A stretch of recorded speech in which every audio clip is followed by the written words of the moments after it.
Hello, I'm TJ Young Green. Welcome to this introduction to the Happiness Unlimited course. In this preview, we will be looking at the section about rewiring our limiting beliefs. Knowledge is passed down generation through generation, but it seems wisdom not so much. That is because wisdom can only be learned by experience. Your parents told you, "Don't touch the hot stove." They gave you knowledge. But what is hot? So we touched the hot stove. Now we have wisdom. Wisdom means that we do not touch the hot stove over and over and over and over. We learn the lesson of hot, and then we move forward, enacting that wisdom into everyday practice. This is an example of the process of rewiring our reality. Our experiences teach us the truth about everything we need to know about life in the moment that it is happening. Pleasure is something we experience in the external world. It comes and it goes, depending on what is happening. It can be replaced with sadness, anger, jealousy, and loneliness. Pleasure is experienced through circumstances. Happiness, however, is a state of being which we experience internally as part of our identity through our spirit, which is not confined to the boundaries of our 3D reality. Happiness is a place of dwelling, existing in our core identity. Pleasure is a state of finite experience associated with our carnal nature, whilst happiness is a state of mind pertaining to the infinity of peace in our spiritual nature. You want to know how to feel good, no matter what. You want to change beliefs and patterns that are holding you back. But you might be asking yourself, is happiness really for me? Well, yes, happiness is our identity. Feeling unhappy is a result we experience when we are not integrated in body, mind, and soul. Unhappiness, and all of its synonyms, is literally a feeling of not being in our true core self. To find our true happiness, we practice a method of going within to unite our spiritual self with our physical self. Meditation is a state of being in the stillness as the observer, connecting to that core piece of reality that is us within our being physical. Happiness is a feeling of freedom we learn to cultivate into our every moment of experience. It is a state of being rather than an external condition that happens for us beyond our will. We will learn how to rewire ourselves to unleash the experience of happiness as our core reality of truth. Life brings us the experiences that we need, which educate us in that which we need to know as our wisdom. Therefore, nothing that happens to us is regretful. All our experiences are for our learning how to create wisdom for ourselves. So, is happiness really for you? Yes, it is a part of your core identity to develop. It's true. Humankind has always felt the need to create tools for survival. It used to be arrows and spears, but now it is BS. Yes, it is. We create belief systems for our survival today.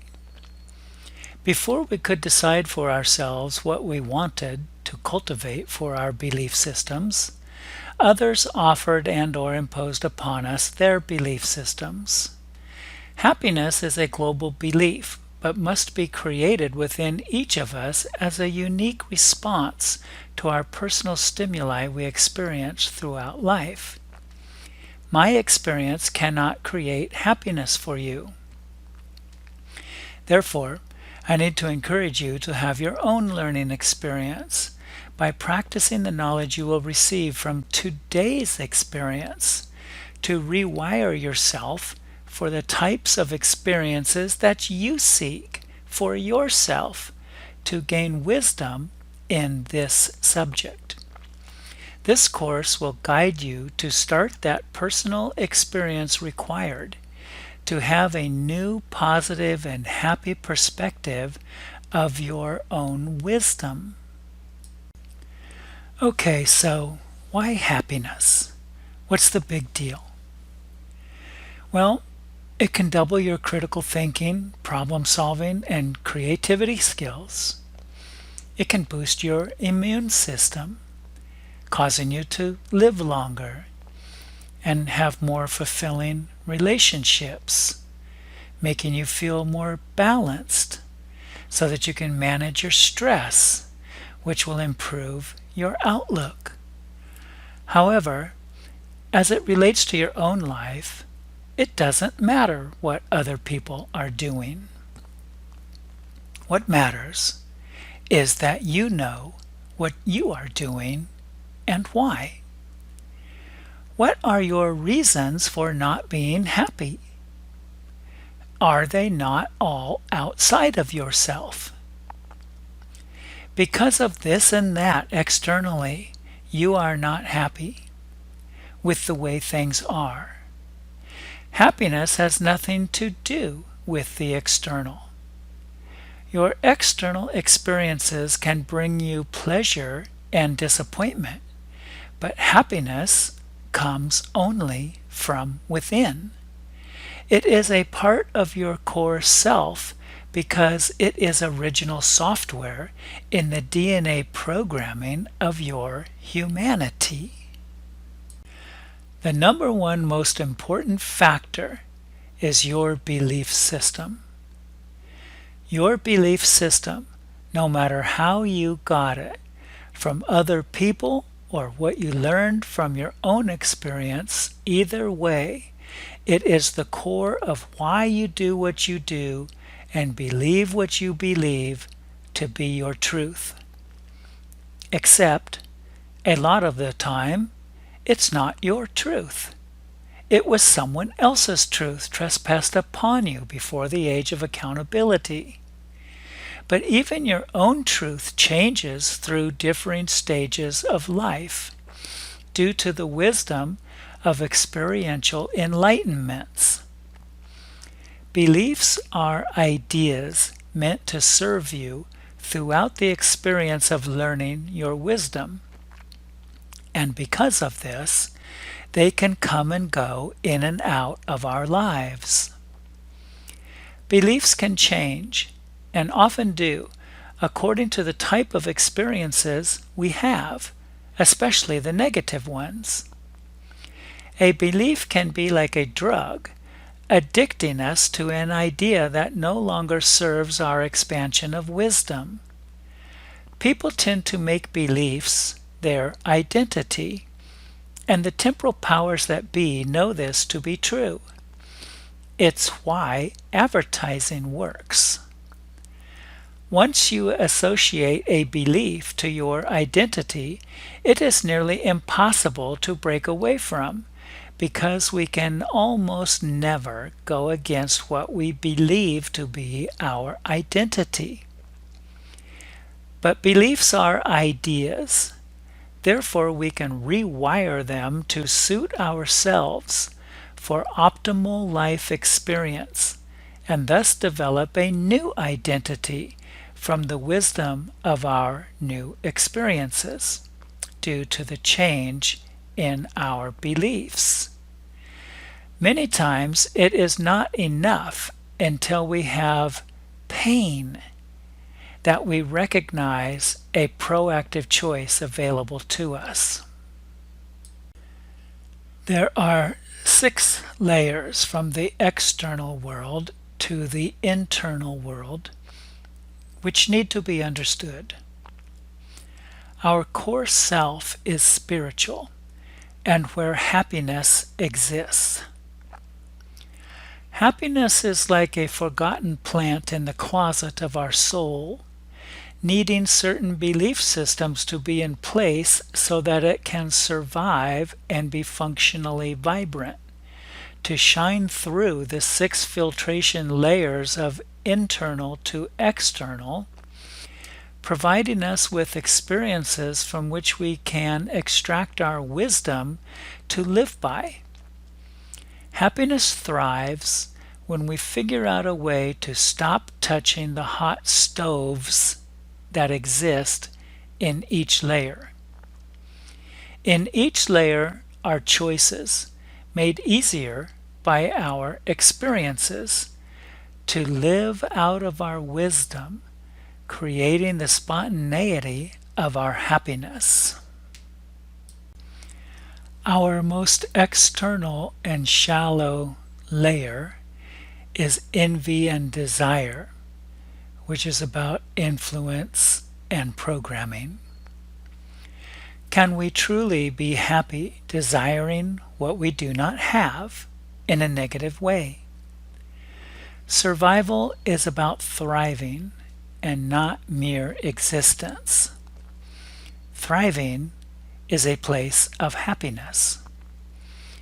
Did you know when an airplane takes off to a far distant destination, it is off course most of the journey, yet it lands on a dime right where it is supposed to? How can it reach its target when it is off course from weather conditions for most of the journey? The pilot, vigilant and calm, simply keeps making course corrections the entire trip until the plane lands safely at the chosen destination. As humans, we have a destiny, and we must course correct diligently and diligently as we experience our journey to destiny. We have only 6 zones to navigate, making course corrections as we go, to arrive at our destination of living happily. There is much to understand about why we behave the way that we do in each layer. Once you understand what drives your thoughts and behavior in each layer, you can go about implementing your new belief systems, which will enable happiness to grow and thrive. In layer 1, desire is usually associated with wanting something we don't have, which we then translate into suffering.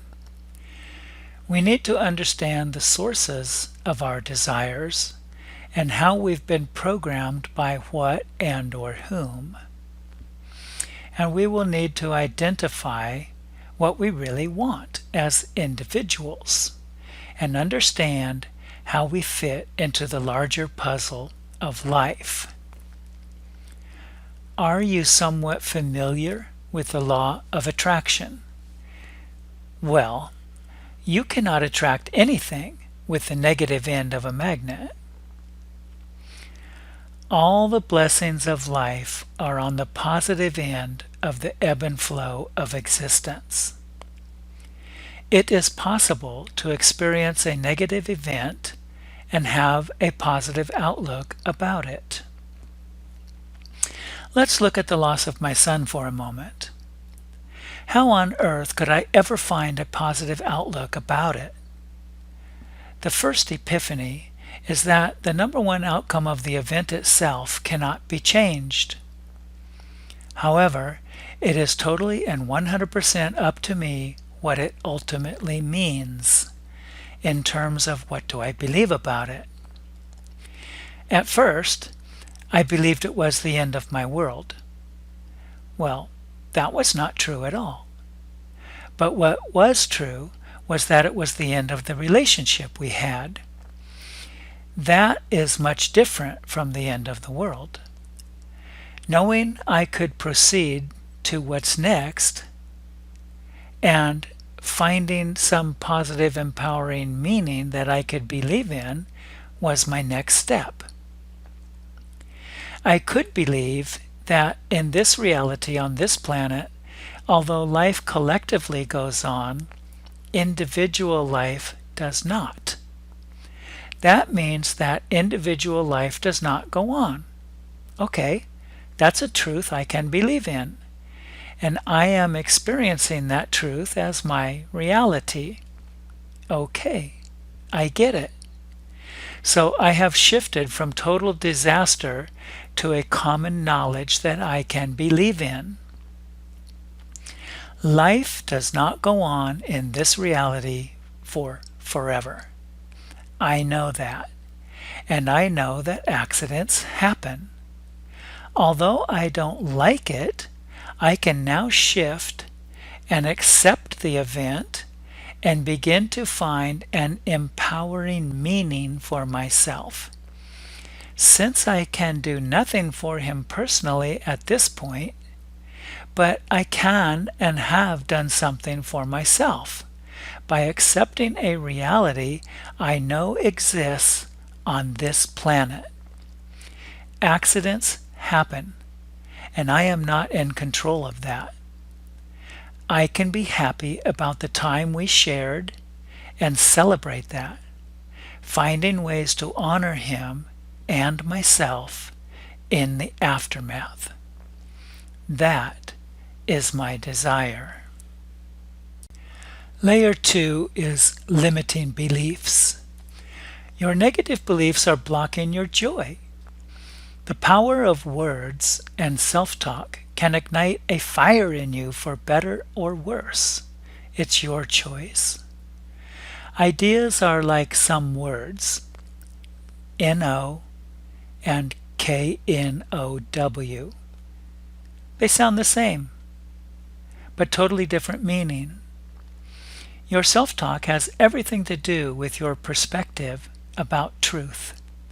It matters what you say and what you think, because practice makes a perfect reality for you, either positive or negative.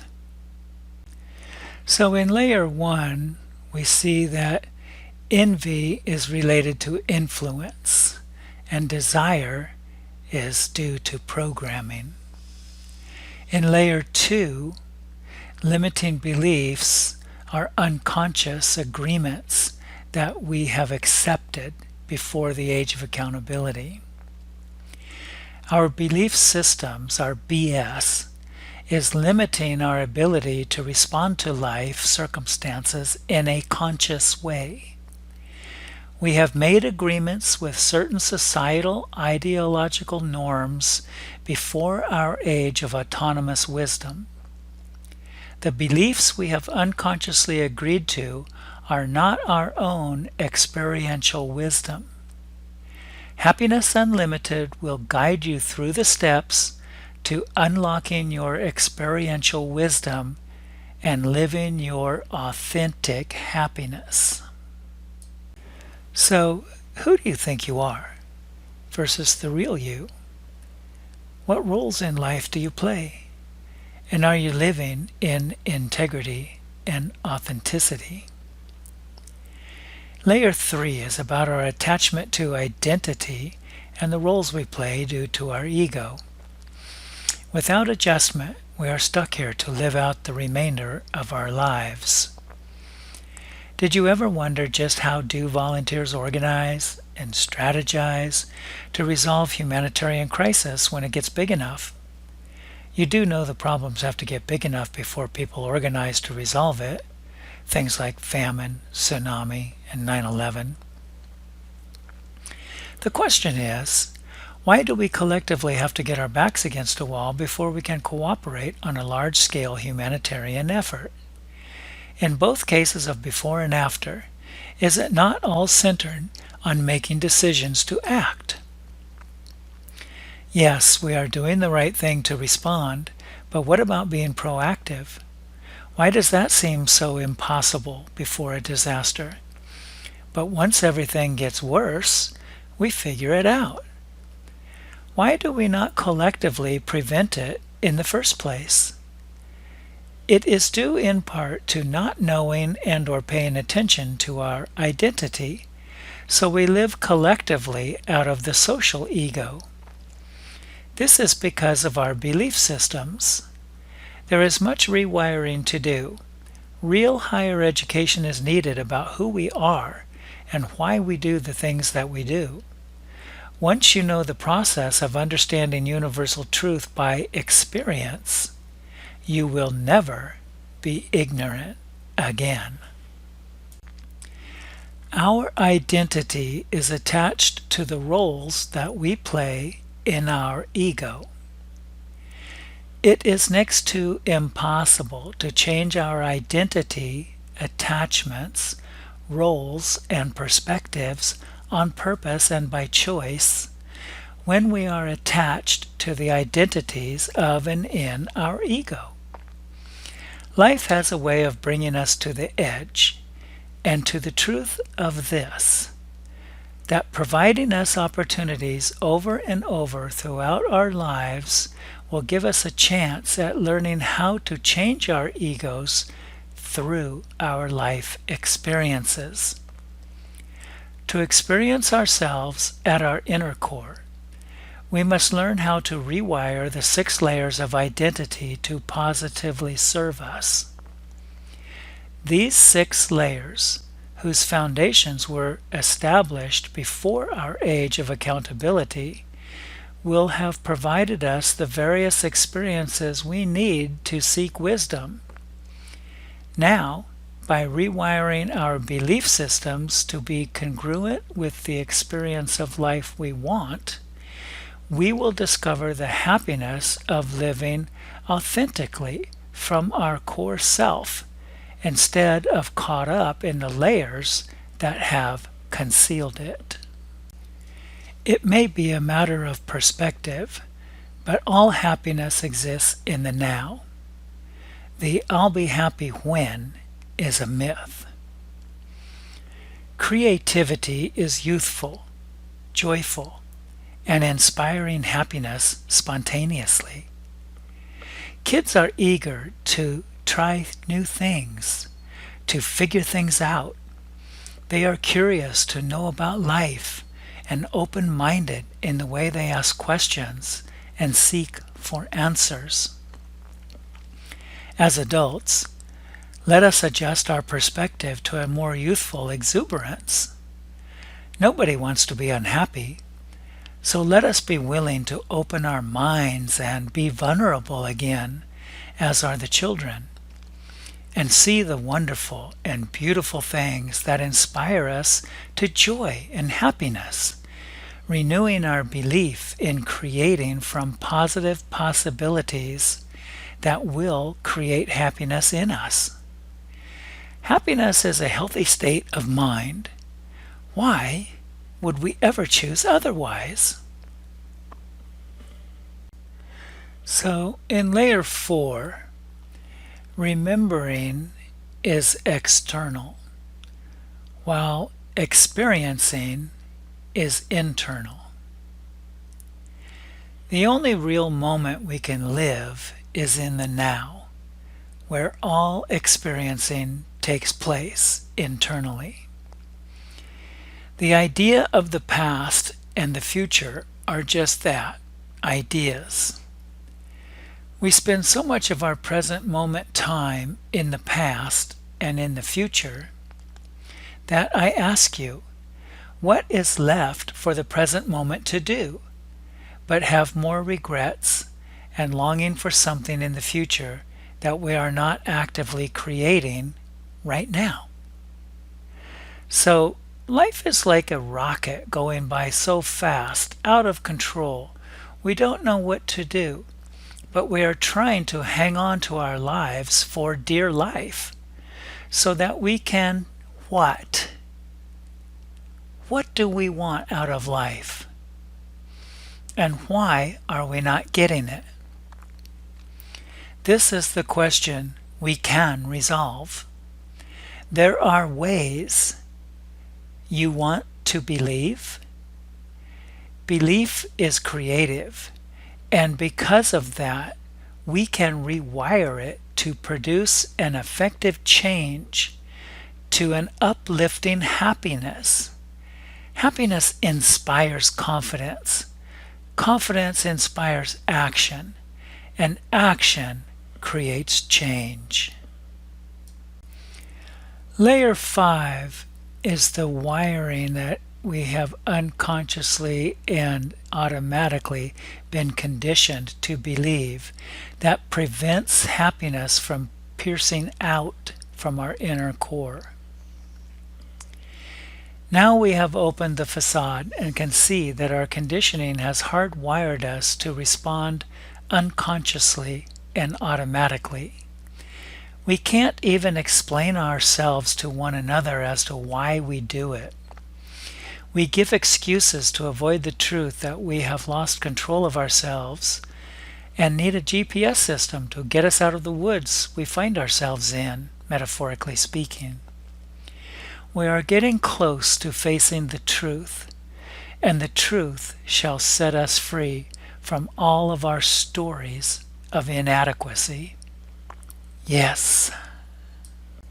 Here we are at layer 5, and it is all about the power of conditioning, identifying automatic triggers and rewiring ourselves to a happier state, because layer 5 is the negative cushion that dulls our happiness experiences and causes us to make excuses as to why we can't change, and identifies all the roadblocks in our way that we can't seem to overcome.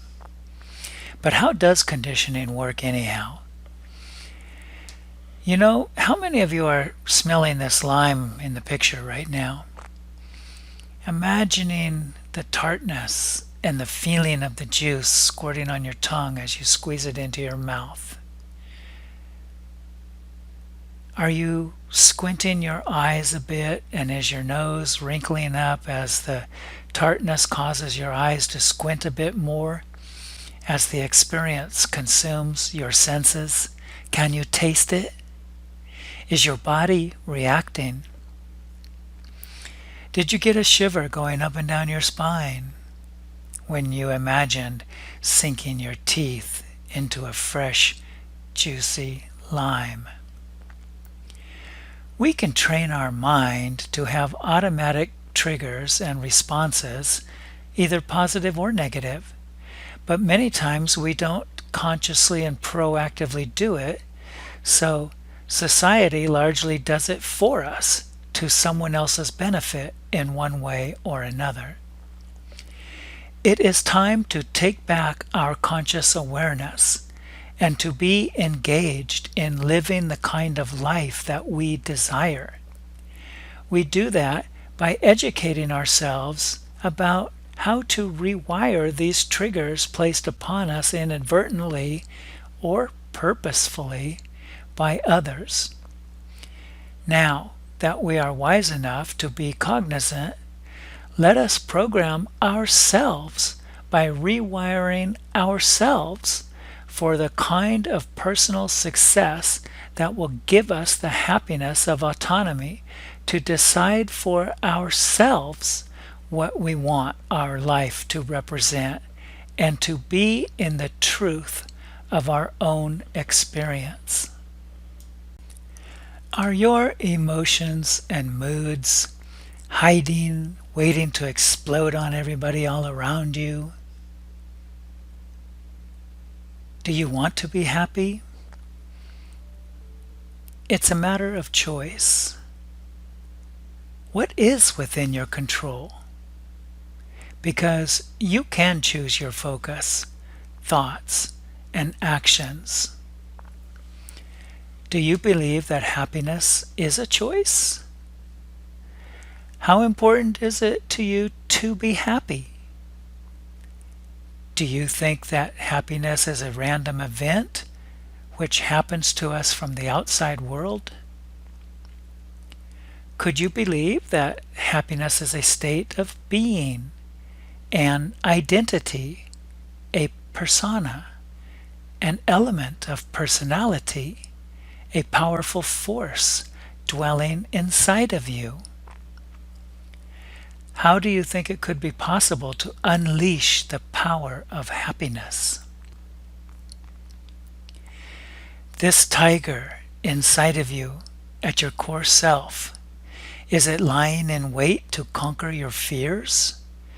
Or is this tiger representing all the external things preventing you from being carefree in spirit because something is out to get you, hiding in the shadows of your life? Once you take your power of choice back, you can decide to rewire all these old beliefs and triggers, which will completely change your perspective of life to happiness. Here we are in the 6th layer, and you can see that there is a cushion of unconscious automatic wiring preventing you from being yourself, from allowing your authenticity to shine through. You're playing roles and characters and responding to this and responding to that automatically without even being able to think about it. And then you wonder in the aftermath, why did I say that? Why did I react that way? How come I can't say I'm sorry? Or how come I don't even want to? Or how come I don't mean it when I do say it? So now we have opened the facade and can see that our conditioning has hardwired us to respond unconsciously and automatically. We can't even explain ourselves to another why we do what we do. We give excuses to avoid the truth that we have lost control of ourselves and need a GPS system to get us out of the woods that we find ourselves in, metaphorically speaking. We are getting close to facing the truth, and the truth shall set us free from all of our stories of inadequacy. Level 6, our authentic self, where our moods and emotions dwell. Our most holy place of genuineness that we have been trained not to reveal, the place where we are most vulnerable, and the place we are most misunderstood by our egotistical selves. Our most precious reality of self that was so frequently hijacked in ways we cannot explain because our reactions were so misunderstood by ourselves as well as others, and we did not understand their origin. Do we really understand the cause and effect of our moods and emotions on ourselves and others? It has seemed wildly out of control because even the simplest things could set us off, and we could not explain it to anyone really, because our conditioning has put us out of touch with ourselves, and this is our core problem. But there are ways to understand our reactions, and one of them is the science of cymatics. Have you ever had an intuition of someone, whether they were positive or negative, when they walked into a room? You could feel their frequency, whether you wanted to be near them or avoid them. That is the authentic self from level 6, guiding you intuitively. And we must learn how to foster that which is exactly what we will do in the course Happiness Unlimited. What you will learn in the Happiness Unlimited course is how to scrub away the common limiting beliefs, which are your memes. And so we are going to talk about the science of change. Have you ever heard of cymatics? It is the study of frequency. All of life is a vibration of frequencies. Our six senses interpret these frequencies as our physical world. Creation is as simple as manifesting a new frequency, which creates a new reality. If a tree falls in the forest and no one is around, does it actually make a noise? Well, it needs an interpretation. Your ears, for example, are exposed to frequencies all around us, and they interpret them as sound. I'm sure we all know that our ears do receive these frequencies, which in turn send that vibration over nerves to our mind, which understands the multiples of frequencies that we would call sound. But more than that, it is the music of life, beautiful, stirring our emotions with feelings, but it can also be a chaotic cacophony of irritation. So, are we trapped, helpless, at the mercy of what shows up for us in life? No, not at all. If we don't like a certain type of sound, we simply choose not to listen to it. Simple. If you don't like rock and roll, you don't listen to it. So, very easy and simple in theory, but apparently somewhat complicated to practice. So let's start getting into some of the mechanics of how to take back our power of choice and live in a state of being that we choose for ourselves. Cymatics is the structure through which we interpret reality. It is also the structure by which we create reality. When we understand this, we can purposefully practice its principles. When we practice its principles, we change our lives.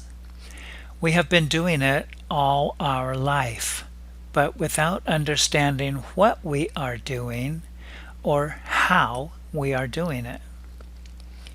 But there is a part of us that knows exactly what it is doing. It is our intelligent soul self.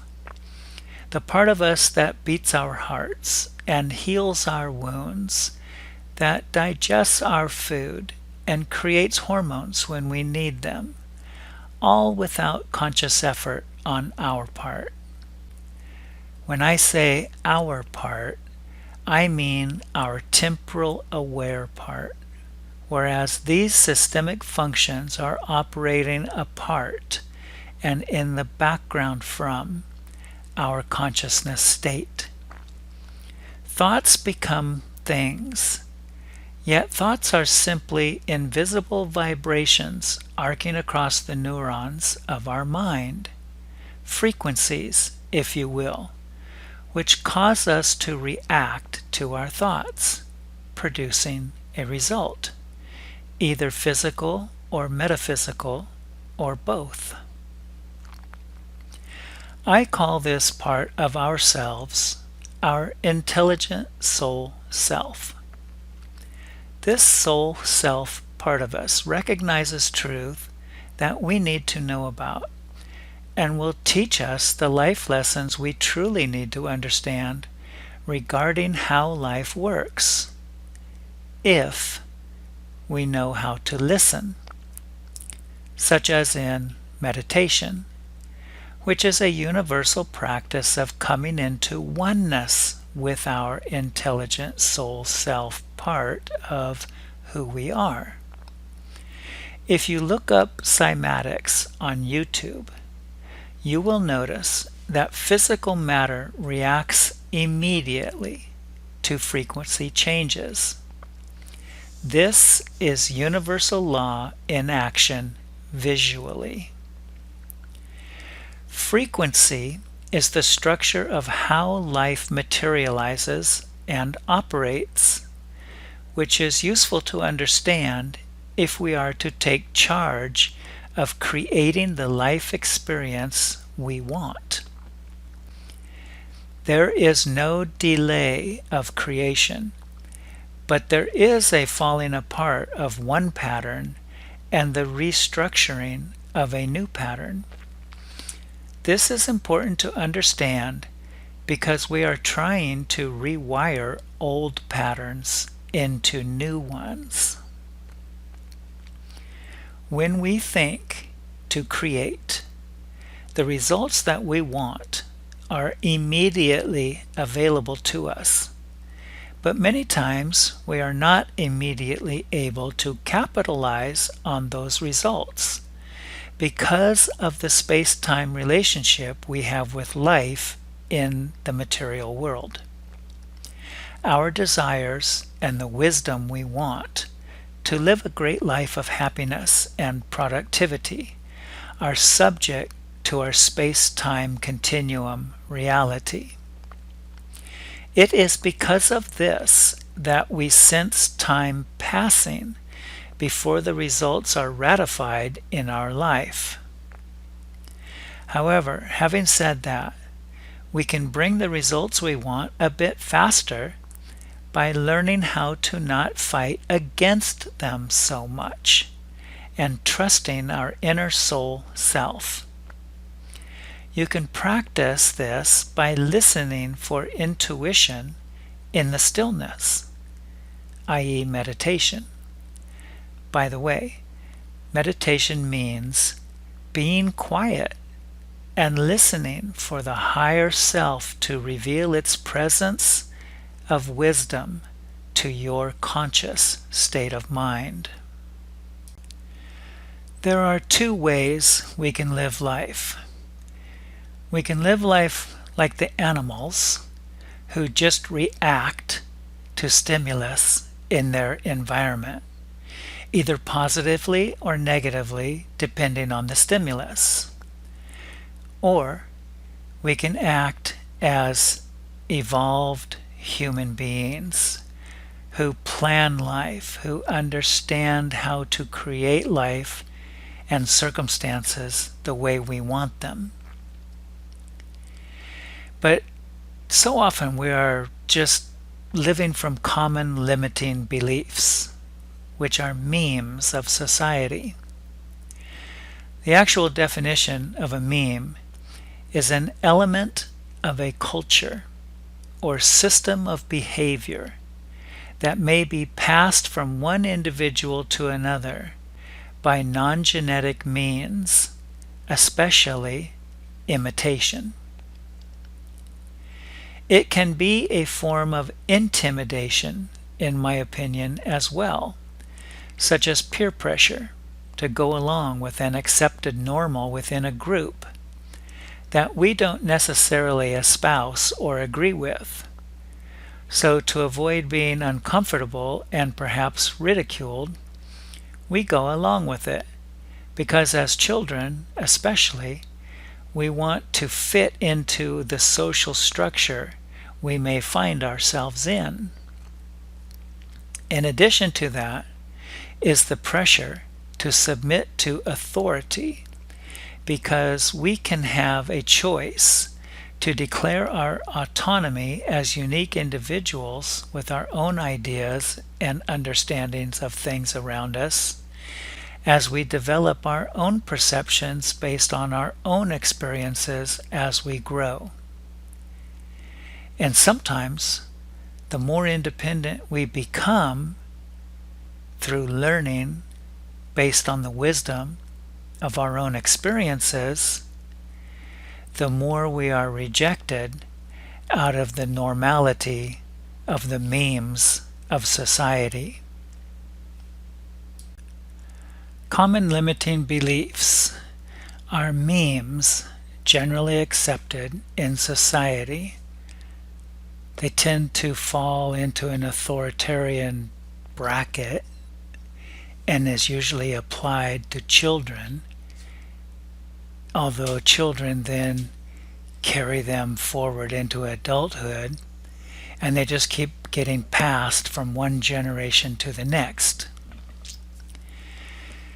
Things like honor your father and mother. There's some good intentions in there, but generally memes are spoken in a negative sense, in that they are to correct someone's behavior more often than not.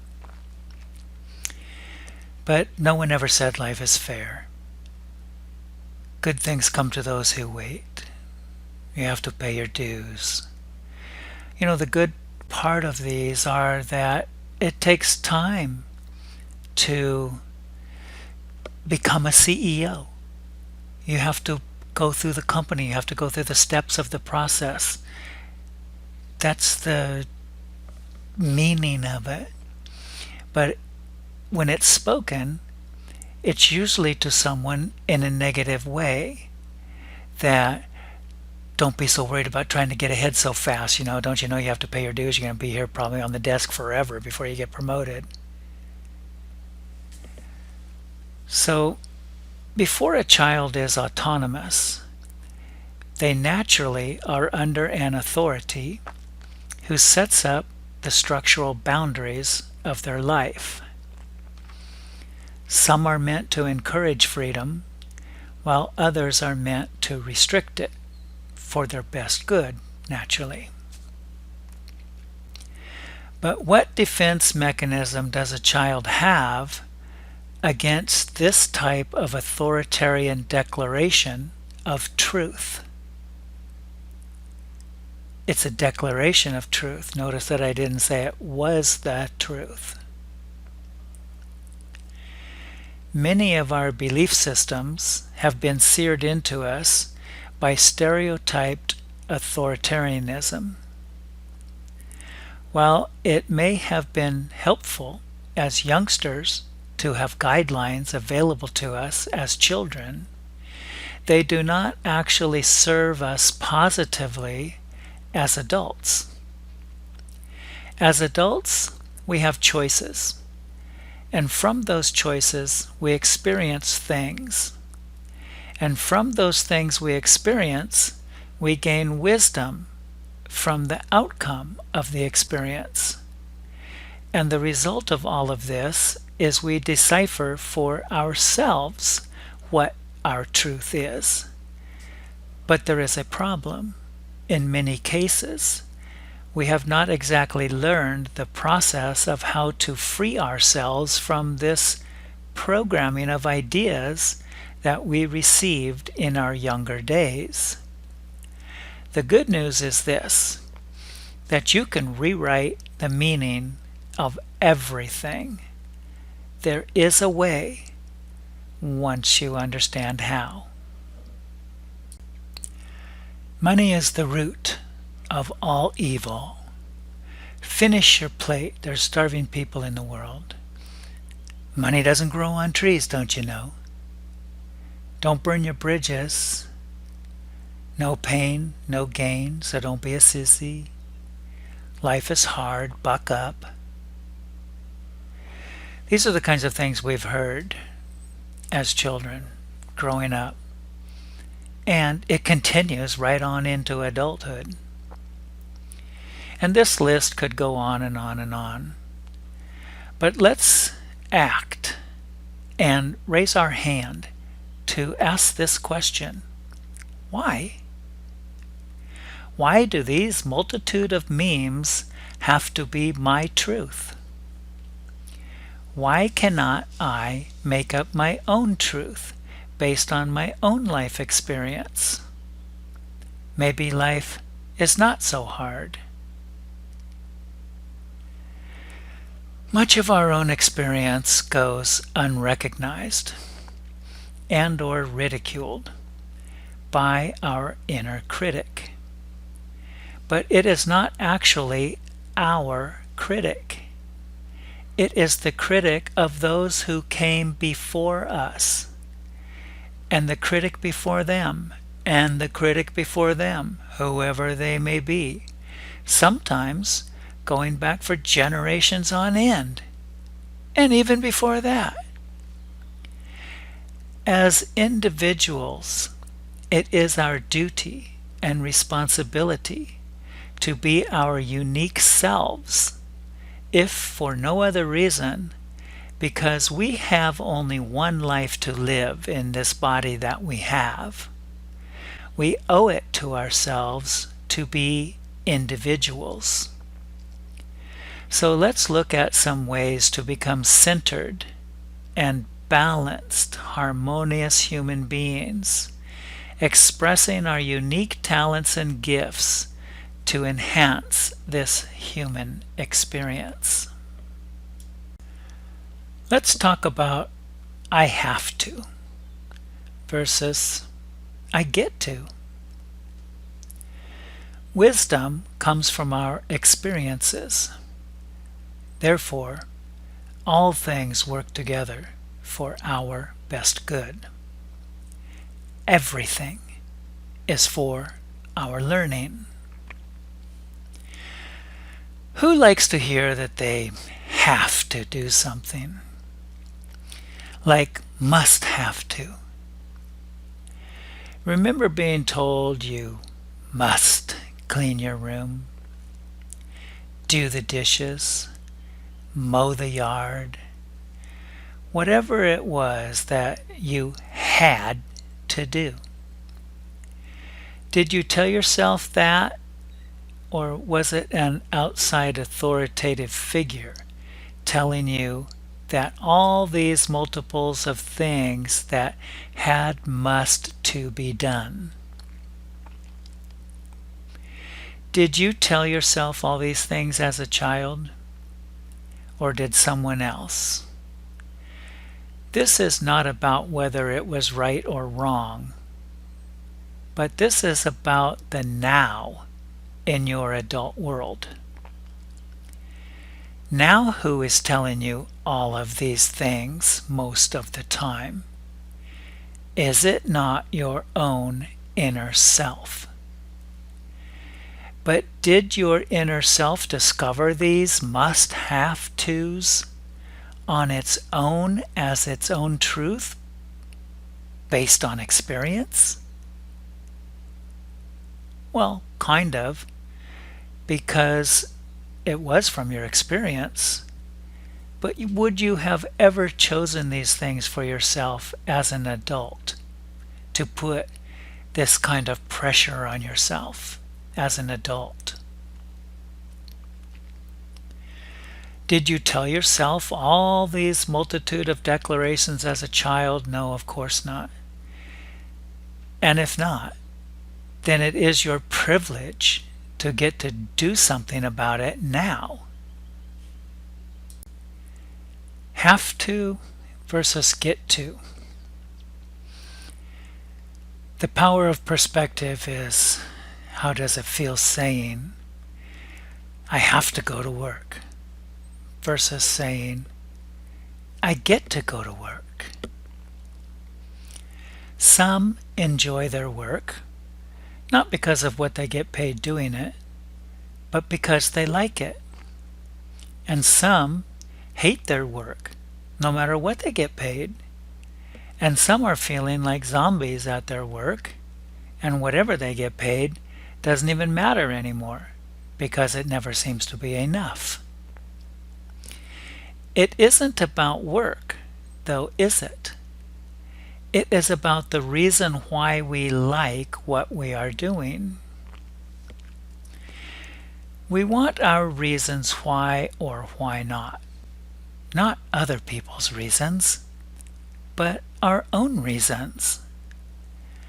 Not only physicians should, according to this famous quote in Roman times, but everyone should learn how to heal themselves. And that is what we're talking about. In the proverb, the crowd is demanding that we won't listen to a word you have to say until you take care of what ails you. The basic idea is that no one wants to visit a feverish doctor who is hacking up phlegm. The advice of a dermatologist whose face is covered with an itchy, scaly rash carries little weight. What the crowd is saying is, "Hey, mister, before you can help us, you have to take care of your own problems." How can I versus the unmentionable? I can't mention it. So, how can we heal ourselves versus the unmentionable dismantling of our individual power? The Merriam-Webster dictionary for the term dismantling is this: to disconnect the pieces of, and to destroy the integrity or functioning of. And that is what we do to ourselves when we say, "I can't." How many can say they feel disconnected, usually in some bizarre way that they can't really explain? How many feel dismantled and alienated from their dreams that made them feel excited in their younger days? How many are disillusioned, apathetic, and sarcastic beyond what has become their unhappiness?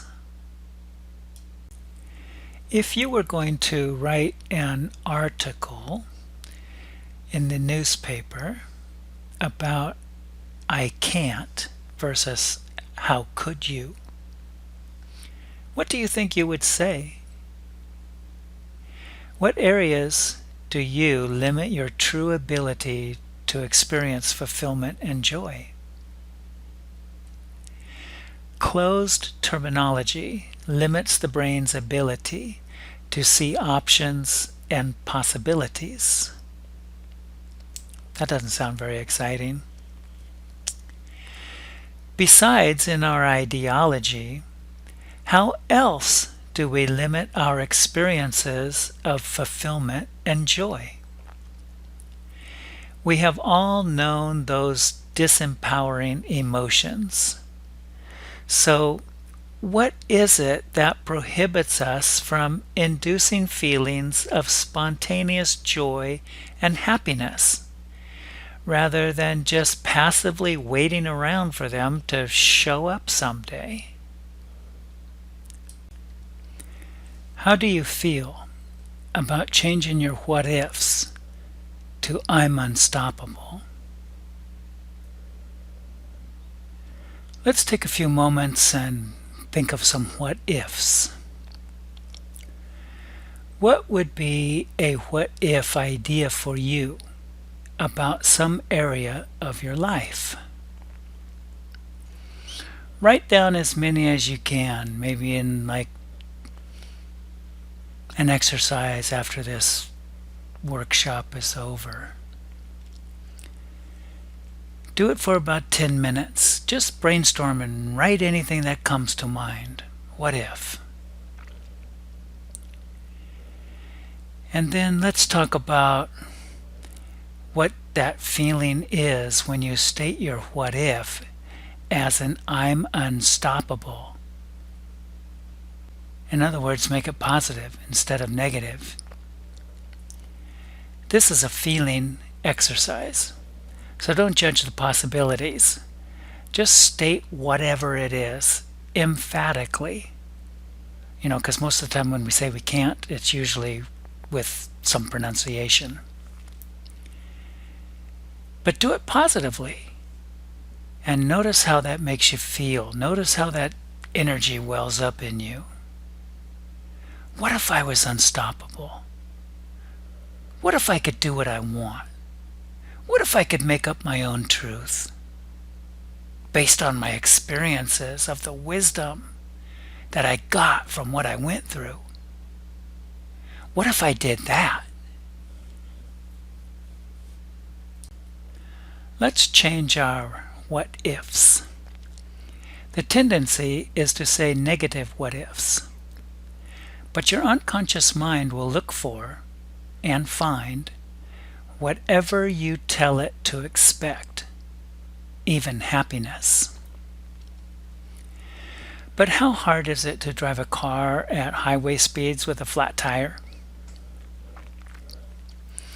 Have you ever had a flat tire and have to drive until you can pull over? What kind of feelings does it invoke? Anxiety? Panic? Anger? Frustration? Fear? Does it make you feel exhausted? Mentally? Physically? Emotionally? Does it affect your entire being? Does it kinda wreck your whole outlook on the rest of the day, or most of the day, hanging around in the shadows of your psyche? Do you think it prevents you from having the kind of day that you thought you were going to have when you woke up? What are some experiences you have had with events that tip over your apple cart for extended amounts of time? How did you deal with it? When did you get over it? And how much time was that? How much of a toll would you say these kinds of events took from your happiness? What percentage would you say that they blocked your freedom of spirit for the rest of the day? Were you over it even by the next day, or not? Did you ever stop and tell your mind to search for things to be happy about? Would you say this whole process of being happy no matter what is a chore, a burden, stupid, unrealistic, impossible? Let me tell you something. Coaching works for everybody. And all the multiple versions of yourself. We're all trying to get integrated into holistic, unified, spiritual people. It's a matter of learning simple steps to easily reprogram yourself. Because your wisdom is your experience. So, if you don't like your experience, you've got to do something about wisdom. And since wisdom comes from experience, you've got to change the type of experiences that you give yourself. And how are you going to do that? If you can, that's terrific, if you know the way. But if you don't, that's why coaching works. Coaching is like a GPS system. If you don't know the way to your destination, it kind of helps if you have a GPS around. So, how to apply this to your life? Well, you can begin to monitor your self-talk and your focus. You can rewrite some of your limiting beliefs into positive affirmations. And you should identify your true desires in life. You know, nobody wants to live in a bubble, except we all live in bubbles. We live in a bubble of our own reality. And if it's negative, The only way out of there is to pop that bubble. Possibility is based on perception of reality. Would you be in agreement with that? Which of these three sentences above do you think is the one you would start to apply first in your life? Would you monitor your self-talk and focus first? Which one would you apply next, and which one would be last? So, in what order would you put these sentences in for yourself? Now, what is your feeling about that picture? Do you believe life can be lived by choice, in peace, calm, and happiness? That is not to say that a boat on the water in a storm will not be tossed around by the waves, but rather that it will not sink if you build it to float. Do you believe that that is something you must learn consciously how to do? We must learn how to build our lives to float.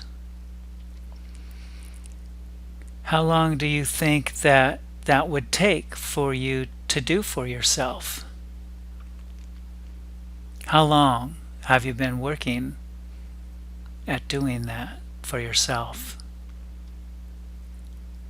Have you begun to get started doing that for yourself? Because if not, we're going to get started on this program.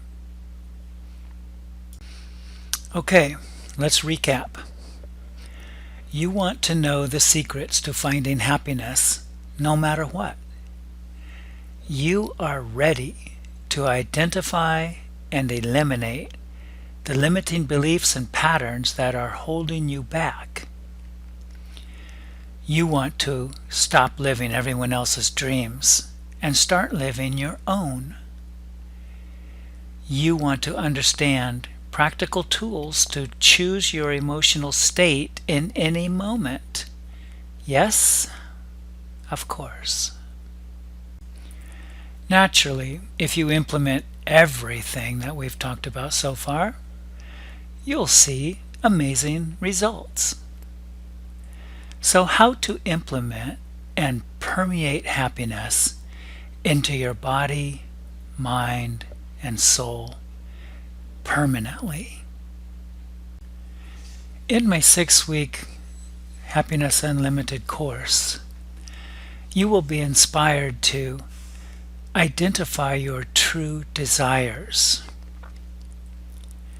Identify what have you been waiting for, and why would you wait any longer? You'll be inspired to take your power back and to enjoy living positively. You can be happy, and that would be nice. We're not done yet. There's more.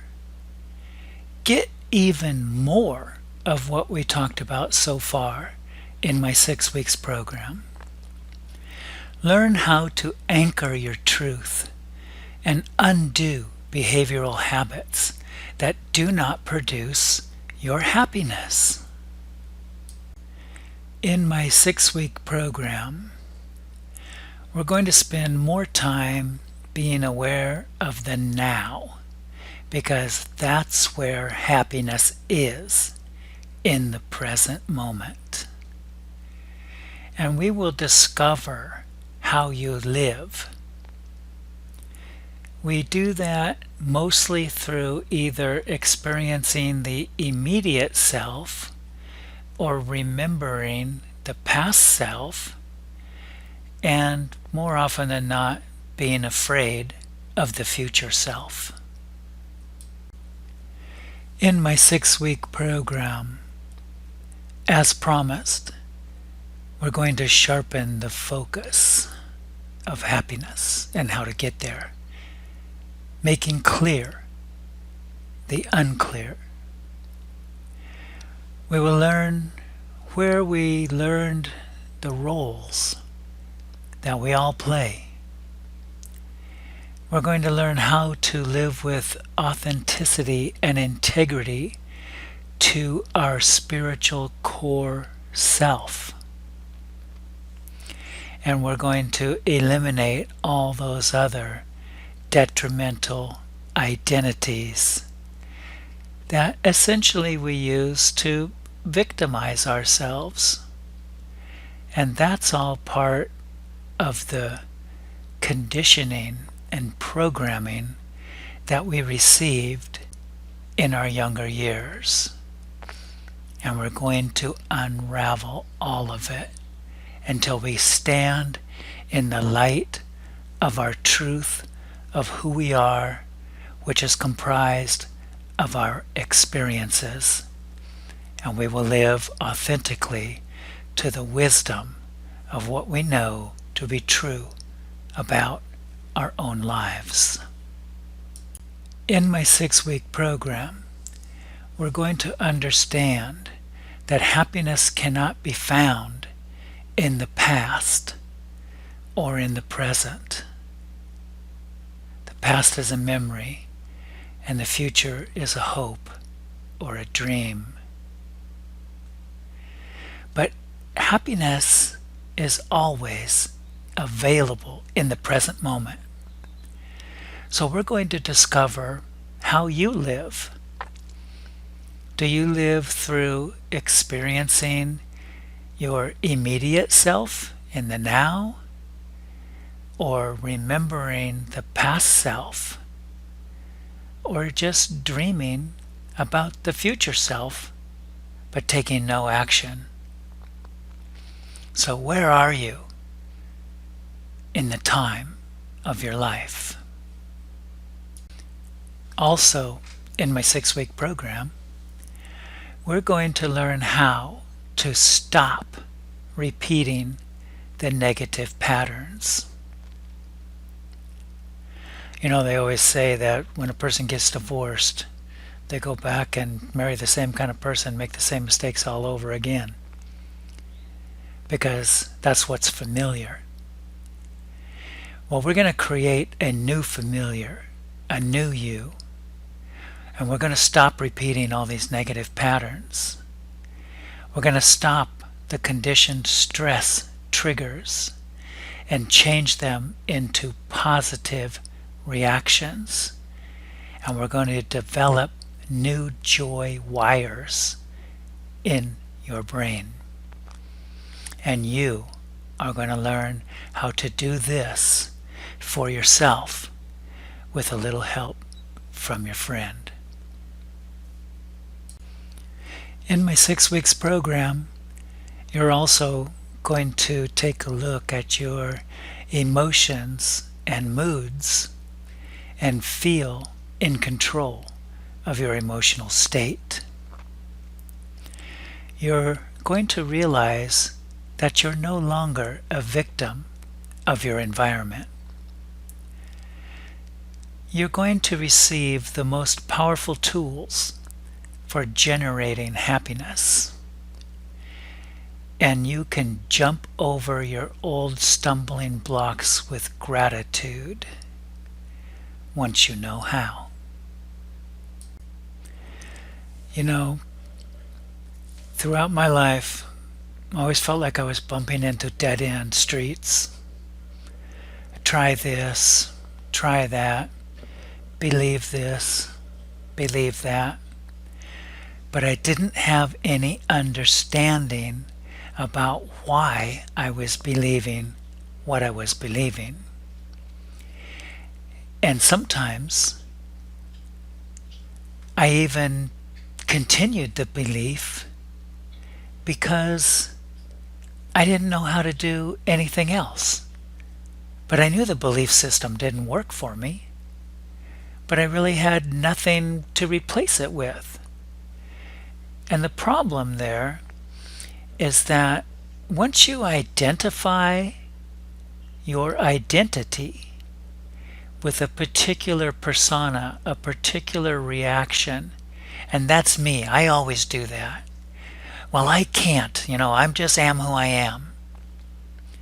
And that kind of mindset will keep you in a maze, bumping into walls for the remainder of your life.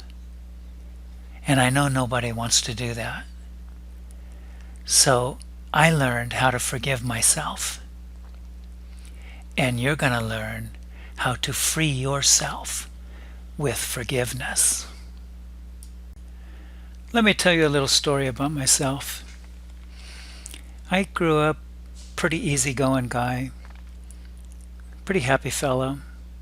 Didn't really have any issues and problems with life until 34 years old. I was a nurse at the time, and our marriage fell apart. So I was divorced. It was really difficult for me to leave the presence of my children. I didn't really know how I was going to manage that. But I decided to join the military for a couple of reasons. I figured I could use the discipline. I wanted to use the GI benefits to further my education and specialize into something within the nursing field. So I signed up for a 5-year commitment. Well, after 10 months, my 10-year-old son had a fatal accident. And I got discharged about a year later out of my commitment. And I really couldn't go back into civilian nursing. I just couldn't handle the drama and the stress of it, other people's problems. And so I left the country, and I went to go meet somebody overseas who had a husband that I didn't really know was in the picture. And for 2 months was being hunted by this man and his friends, who their intent was to kill me because the woman had her 3 kids with her. So here I was, an American who just stole this man's family. That was a big headache, and it was super dangerous. And I really didn't appreciate the experience right after I had lost my child. So I began to develop this persona of anger. And I stayed over there for 18 months. I went to a bunch of different islands, and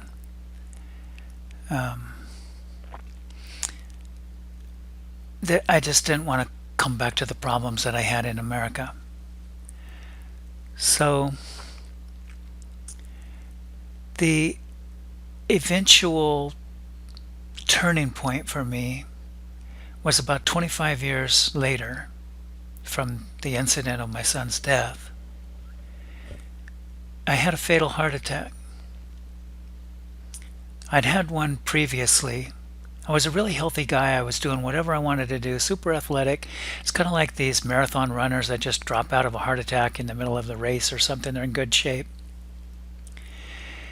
And that was my experience. I recovered from that pretty fast. I was working in the woods, and the very next day after getting out of the hospital, I went right back into the woods and kept on working. And even though I had been stented. But about 2 years later, I had a second heart attack, and essentially this one was fatal. And it was brought on by all the stress that I had been going through for that 2-year period. And I was some undetermined amount of time unconscious and fading away when I was discovered, and it took 40 minutes of CPR to bring me back. And this time I stayed in the hospital for 12 days. I was on a respirator for 2 days. And kind of had to learn how to re-walk again. I'd been in bed, during that 12 days. That's a long time to be in bed. I couldn't, I had to figure out how to keep my balance after getting out of bed. But anyway, the long and the short of it is that I was lucky. And within a year, I didn't really have any residual health effects, even though I had 19 diagnoses and about half of them were fatal. And today, I do what I want to do. I can still work in the woods. I like doing that.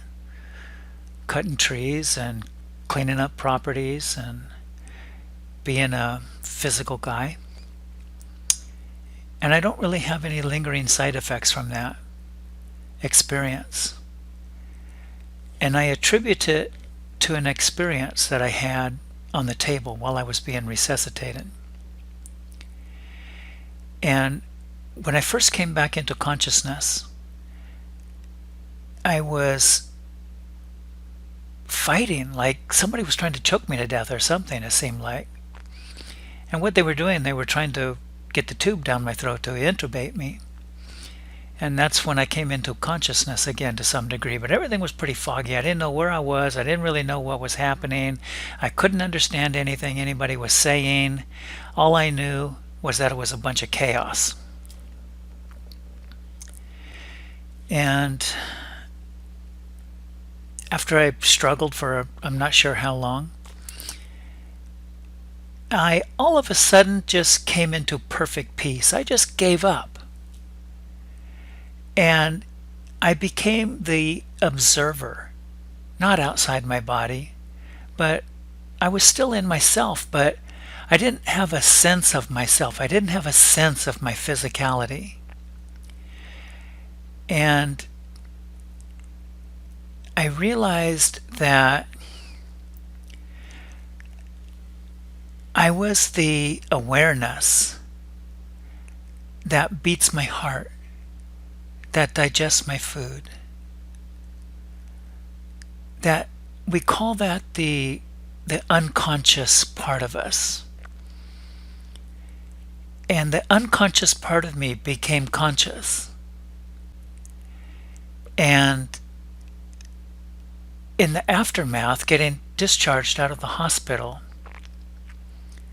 I was so happy because the peace that I felt, I interpreted as happiness. I knew I was in some kind of a struggle, but I didn't really comprehend what it was in the moment. But in the midst of my struggle, that was so chaotic, I came into perfect peace, which I equate to perfect happiness. And that changed my life. Now, did I still struggle with my previous identity and my ingrained habitual reactions that I always had to certain stimuli? Yes, I still had those things. And I had to learn how to overcome them. So I began looking more diligently for answers to my life, to help me to maintain this state of happiness, because I didn't want to lose it.